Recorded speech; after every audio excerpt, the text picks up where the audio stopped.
네, 안녕하세요. 너울곰입니다. 목요일 방송 시작하도록 하겠습니다. 오늘도 빗썸 화면에서 보여드리고 있고요. 네, 오늘 기준으로 해가지고 총 매수 금액은 559만원 되겠습니다. 총 수익률은 마이너스 9% 정도 되고요. 총 평가손익은 마이너스 50만원 이루어지고 있습니다. 네, 꾸준히 3만원씩 매수를 진행을 하고 있고요. 네, 원화가 좀 많이 떨어진 관계로 또 입금을 해줘야 되는 상황이네요.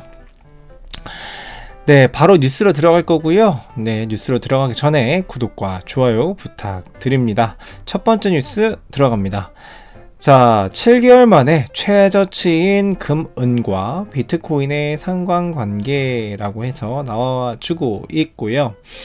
네, 밑에 보면 중요한 내용만 몇 가지를 말씀드리겠습니다. 자, 대다수의 비트코인 보유자들은 최근의 가격 변동에 영향을 받지 않고 있다는 것을 알아두는 것이 중요하다. 잔액 보유가 1년 이상인 호들러 장기 보유자들은 비트코인의 주소수가 사상 최고치를 기록하고 있으며 꾸준히 증가하고 있다. 장기 보유자가 꾸준히 늘고 있다 라고 하는 거고요. 자, 1년 이상 보유한 주소의 수는 현재 최고치다. 그리고 지속적으로 증가를 하고 있고, 그들은 비트코인 전체 보유자의 57%를 차지를 하고 있습니다. 비트코인을 가지고 있는 사람들의 57%는 장기 보유자라고 그렇게 아시면 되겠고요. 나머지 43%에 대해서는 단기 보유자, 그러니까 시세에 따라서 흔들리는 사람들, 뭐 팔았다 샀다가 뭐 이런 사람들을 이야기를 하는 거죠. 그래서 그 사람들에 의해서 비트코인의 큰 변동성이 나와주기도 한다, 이렇게 보실 수가 있겠습니다. 네, 그리고 다음 뉴스입니다. 자, 트론 거래의 60% 이상이 스마트 컨트랙트와 관련이 되어 있다라고 합니다. 트론이 요즘에 트랜잭션 양이 굉장히 많이 좀 증가를 하고 있는 추세입니다. 자, 핀볼트에 따르면 트론의 거래 건수와 스마트 컨트랙트 활동이 꾸준히 증가하고 있으며 스마트 컨트랙트 활동이 현재 총 거래의 60% 이상을 차지한다라고 보고 있습니다. 그렇다라는 얘기는 어쨌든 그 이더리움에서 가지고 있는 스마트 컨트랙트 기능을 이더리움 전반에서 쓰기도 하지만 트론 네트워크를 통해 가지고 스마트 컨트랙트를 활용하는 경우도 굉장히 많이 증가하고 있다라고 하는 거죠. 그래서 트론 기반의 NFT라든지 디파이 이런 것들이 활성화될 수 있는 기반이 될 수 있습니다. 그래서 스마트 컨트랙트 거래 건수가 지속적으로 증가하고 있다. 집중해서 봐야 할 요인 중에 하나가 되겠습니다. 자, 다음 뉴스입니다. 골드만삭스 이더리움 펀드를 고객에게 제공을 한다라고 합니다. 여러분들 그 골드만삭스나 JP모건에 대해서 제가 수도 없이 말씀을 드려왔는데요.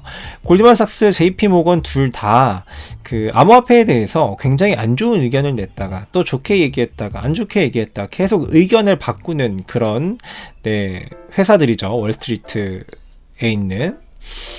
그래서 제가 골드만삭스의 이런 의견들은 예전에 그 안 좋게 발언한 부분들에 대해서 별로 신경 쓰지 마시라 라고 말씀을 드린 적이 몇 번 있었습니다. 근데 역시나 이더리움 펀드를 고객에게 제공한다라고 합니다. 결국에는 언론이나 발언으로는 야, 이 암호화폐 별로 안 좋은 거야, 조심해야 돼, 투자하지 마 라고 이야기를, 경고의 메시지를 계속 줘놓고서는 지금 뒤로는 뭘 하고 있는 거예요? 자기네들이 암호화폐 사업을 직접적으로 하고 있는 거죠. 그래서 갤럭시 디지털이 제공하는 이더리움 펀드를 고객들에게 제공하는 것으로 나타났다, 이렇게 되어 있죠. 자, JP모건이나 그 골드만삭스 같은 경우에 제가 생각했을 때 동물에 비유하자면 되게 독사 같은, 뱀 같은 그런 회사 같아요. 그래서 얘네들의 속마음은 알 수 없다. 그렇지만 얘네들이 지금 움직임을 보세요. 어떻게 움직이고 있는가. 지금 월스트리트에서 대표적인 금융기관이거든요. 네, 이렇게 암호화폐에 투자를 하고 있다라는 거 여러분들이 참고하셔서 투자하시는 데 도움이 되시길 바라겠습니다. 자, 태국에서 암호화폐 세제 완화를 발표를 했습니다. 자, 태국 정부는 8일 암호화폐에 대한 세제를 완화한다라고 발표를 했습니다. 그래서 어떤 내용이냐면 연간 손실액과 이익을 상쇄할 수 있도록 하겠다. 이게 우리나라에서 굉장히 핫했던 이슈였죠. 우리나라 같은 경우에는 주식 같은 경우에는 2월 제도가 됩니다. 그래서 그 전년도에 내가 손실을 봤으면 그 손실액만큼 올해 내가 돈을 벌었다 하더라도 올해 번 금액에 대해서는 세금을 면제를 해주죠. 예, 근데 그거를 이제 태국에서는 그렇게 세제 개편을 하려고 하는 거고요. 승인된 거래소에서 암호화폐 거래 시에 관련 부가가치세를 7% 면제를 해주겠다라고 하는 겁니다. 네, 이런 세제 개편안이 지금 마련돼서 시행이 되려고 하고 있습니다. 아무튼 뭐 태국에서도 이 암호화폐 사업이나 이 거래 활성화를 위해서 이러한 세제 개편안을 내놓고 있는 거겠죠. 세제 개편안이라는 거는 어쨌든 투자자들의 규모를 확대시키고 사람들의 투자를 이렇게 뭐라 그래야 되나요? 독려라고 해야 되나요? 독려시키기 위해서 하는 게 세제 완화기 때문에 이런 것만 보더라도 지금 태국에서는 이 암호화폐 거래에 대해서 지금 독려하려고 하는 그런 움직임이 있다라고 그렇게 볼 수가 있겠습니다. 태국이 얼마나 중요한 시장이냐 하면, 자, 태국에서는 과거 1년간의 암호화폐 시장이 급성장하고 있는데요. 거래 계좌는 2021년 연초에 17만 개였는데 2021년 말에는 약 200만 개까지 늘었다. 10배 이상 는 겁니다. 그래서 이런 움직임이 있다. 그 정도로 태국에서의 암호화폐 시장은 굉장히 발전하고 있고 커지고 있고 매우 중요합니다. 그런데 이런 나라에서 지금 암호화폐 세제 개편을 진행하고 있다. 이렇게 보시면 되겠습니다. 다음 뉴스입니다. 자, 82%의 역사적 정확도를 가진 암호화폐 커뮤니티에서 3월 말에 비트코인 가격을 예측했는데요. 48,145달러로 예측을 했다라고 합니다.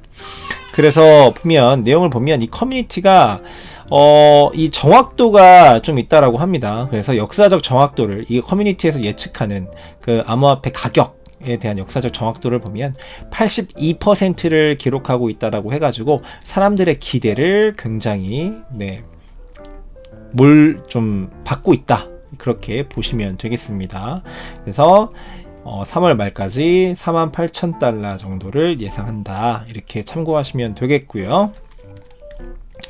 자, 자넷 옐런 미 재무장관이 바이든 대통령의 암호화폐 행정명령은 책임있는 혁신을 지원할 것이다 라고 했습니다. 그래서 바이든 대통령이 어떤 내용을 좀 발표를 했냐면 볼게요. 네. 자, 바이든 대통령이 이제 10일 날에 이제 발표를 한다라고 했었죠. 자, 대통령령 타이틀에는 디지털 자산의 책임있는 발전을 실현하겠다라고 넣었습니다. 이게 무슨 얘기인가요? 규제하겠다라는 건가요? 금지하겠다라는 건가요? 아니면은 암호화폐를 잘 키워보겠다라는 얘기인가요? 이 구문만 봤을 때 디지털 자산의 책임있는 발전 실현. 누가 봐도 이 암호화폐 기술을 발전시키겠다라고 하는 그런 구문이 되겠죠. 네, 이런 게 있는 거고요. 개요 보고서를 보면요, 대통령령의 팩트 시트에서는 암호화폐를 포함한 디지털 자산이 최근 수년간 큰 폭으로 성장한 것을 언급했다. 지난해 11월 전체 시가총액이 3조 달러, 우리나라 돈으로 3,600조 원 정도를 넘어선 그 점과 미국 성인의 16%가 투자하고 있다. 미국 성인의 16%면은 엄청난 숫자입니다. 암호화폐 거래에 이용하고 있는 점, 100개 이상의 국가가 중앙은행 디지털 통화 CBDC 실험을 한 점을 예로 들면서 이번에 대통령령을 내린 배경을 설명했습니다. 좋은 내용이에요, 거의 다. 무슨 내용이 있는지 볼까요? 자, 소비자와 투자자야 기업 보호에 대한 내용이 들어있고요. 미국과 세계의 금융 안정성 확보와 시스템 리스크 대책, 디지털 자산의 불법 활동의 이용을 막는 것, 그동안 계속 있었던 내용이고요. 기술과 경제에서 미국이 리더십을 발휘하는 것, 이게 핵심입니다. 이게 핵심이에요. 기술과 경제에서 미국이 리더십을 발휘하는 것, 이 암호화폐 시장의 주도권을 미국이 가져가는 것이라고 바꿔서 말할 수가 있겠습니다. 그렇게 되려면 어떻게 해야 되나요? 미국에서 이 암호화폐에 대한 기술과 그리고 투자, 그리고 인프라, 이런 것들을 타국에 비해서 앞서 나가야 되는 거거든요. 그래서 어쨌든 규제를 하긴 하되 다른 항목들 보완하기 위해 가지고 규제를 하긴 하되 좋은 방향으로 미국이 이 주도권을 가져갈 수 있는 방향으로 그렇게 규제를 진행할 것으로 보여집니다. 어쨌든 우리한테는 좋은 방향으로 발표가 된 거죠. 굉장히 좋은 방향이다. 긍정적이다 라고 보시면 되겠습니다.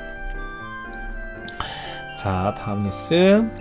자, 일론 머스크가 비트코인 창시자 사토시 나카모토에 대해서 트윗을 했습니다. 사토시 나카모토는 여러분들도 다 잘 아시겠지만 이 비트코인의 창시자고요. 누군지 익명의 사람입니다. 누군지 아무도 모르는 익명의 사람이에요. 네, 그 사람의 사토시 나카모토의 어원이 이게 아니냐라고 일론 머스크가 이렇게 좀 트윗을 한 것 같아요. 자, 보면 삼성의 SA, 토시바의 토시, 그리고 나카미치의 나카, 모토로라의 모토, 그래서 나카모토 이게 아니냐라고 좀 예측을 해가지고 이렇게 나온 것 같아요. 근데 만약에 이게 맞다라고 하면 찔하시겠지만 이게 맞다라고 하면은 이게 무슨 의미일까요? 이 회사들이 모여가지고 만든 걸까요? 그렇진 않을 것 같은데, 그죠? 어쨌든 재밌는 뉴스 하나 보여드렸고, 자, 아랍에미리트 가상자산에 관한 법률이 통과됐는데요.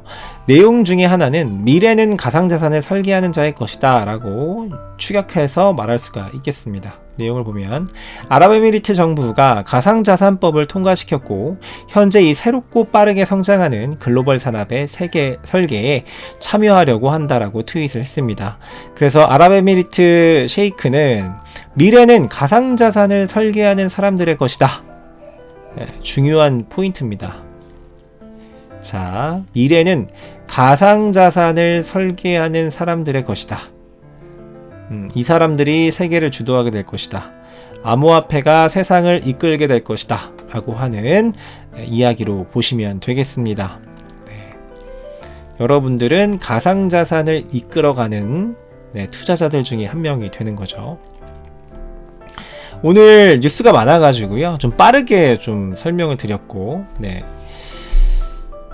자, 오늘 공포 탐욕 지수는 공포 28포인트로 공포 상태가 되겠습니다. 그리고 오늘 비트코인 가격은 39,000달러 되겠고요. 도미넌스는 42% 가리키고 있습니다.